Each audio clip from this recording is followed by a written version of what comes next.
திருமணம் எப்படி மேம் நடந்துச்சு? அவரும் அவரும் அவர் பாடகர், ஆமா. நான் ஆர்டிஸ்ட்டு.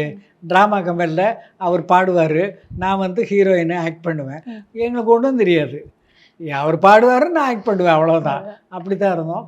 இது வந்து அரேஞ்ச்மெண்ட் மேரேஜ் தான், லவ் மேரேஜ் கிடையாது. அதனால் அதை பற்றி எல்லாம் ஒன்றுமே பெரிய விஷயம் ஒன்று இல்லை. ஆனால் கல்யாணத்துக்கு அப்புறம் அவ்வளோ படங்கள் நடிச்சிட்டு இருந்தீங்க. பிஸியான அவராக இருந்தாலும் அவரும் அவ்வளோ பிஸியாக இருந்திருக்காரு, நீங்களும் அவ்வளோ பிஸியாக இருந்திருக்கீங்க. உங்களோட திருமண வாழ்க்கை எப்படி இருந்திருக்கு? நீ பாரு, நாங்கள் 80வது கல்யாணம் பண்ணிக்கிட்டோம்னா நல்லபடியாக இருந்தால் தானே பண்ண முடியும்.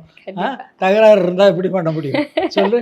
60 பண்ணிக்கிட்டோம், 75 பண்ணிக்கிட்டோம், 80 பண்ணிக்கிட்டோம் ஆண்டவருடைய கிருபையால். அதனால் ஆண்டவன் எங்களை நல்லபடியாக தான் வாழ வச்சார்.